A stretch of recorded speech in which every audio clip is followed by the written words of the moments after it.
તો હવે guys welcome back to my YouTube channel. તો કેમ છો બધા? મજામાં જ છું, કારણ કે આપણો બધો વિડીયો જોતા હોય તો બધા મજામાં જ જોશું, કારણ કે વાગી જશે 10 અને 8.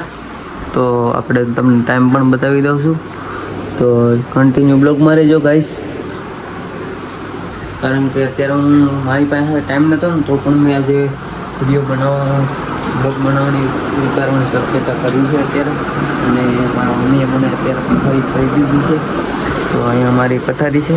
અને મારા મમ્મી અત્યારે મારા મમ્મી કહે છે હોઈ જાઓ, કારણ કે મારે સવારમાં વહેલું ઉઠવાનું હોય અને સવારમાં પાછું મારે ટાઈમે જ્યોતિ સીએનસીમાં પૂગવાનું હોય ને એટલા માટે.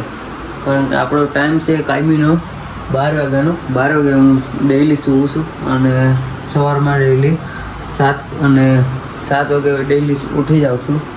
તો મારા મમ્મી મને થોડુંક વાર ઉઠાડી દે છે, પણ સવારમાં આળસ ચડે છે ને એટલું બધું, તો કંઈ એવું એમ થાય કે થવું જ નથી.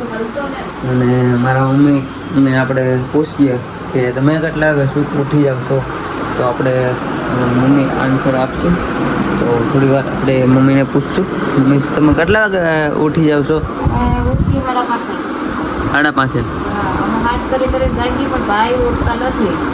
તો તાણે રાગે 10-11 વાગ્યા સુધી જાગે, પછી સવારમાં બોકા નાખી રાડું પાડી ગોદરા ફેસ થઈ, ગોદરું ફેસ તો હોય પાછું ઓઢી જાય, અમે રાડું પાડ્યા કરીએ. તો ગાઈસ મારા મમ્મીનું કેવું છે કે હું તો સવારમાં કેટલા 5:30 ઉઠી જાય છે મારા મમ્મી, અને ડેઈલી ઉઠી જાય છે, કારણ કે સવારમાં બધા અમે 3 બારું કામે ગયા જઈએ. એક નાનો ભાઈ ઘરે રહી છે. અને હું તમને બધાને કહેવાનું તો ભૂલી ગયો છું કે મારા ફેમિલી મેમ્બર કેટલા છે કેટલા નહીં એ બધું તમને કાલે બતાવી દઈશ. કાલે બ્લોગ આવી જશે, તો આજે હું થોડોક 3-4 મિનિટનો બ્લોગ બનાવી નાખું, કારણ કે હું ડેઈલી આજથી હવે ડેઈલી બ્લોગ આવશે, તો કન્ટિન્યુ બધા જોઈ લેજો.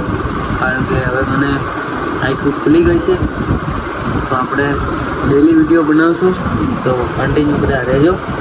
અને લાઈક શેર સબસ્ક્રાઈબ જરૂર કરજો, કારણ કે થોડુંક સબસ્ક્રાઈબ બોલવા જાવ તો સબસ્ક્રાઈબ થઈ જાય છે,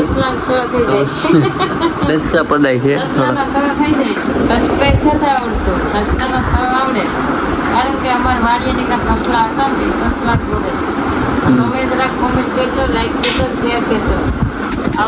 વિડીયો સારો હોય તો લાઈક શેર સબસ્ક્રાઈબ જરૂર કરજો, અને નવા હોય તો ચેનલને પણ તમે તમારી રીતના સબસ્ક્રાઈબ કરી દેજો. તો ગુડ નાઇટ બધાને.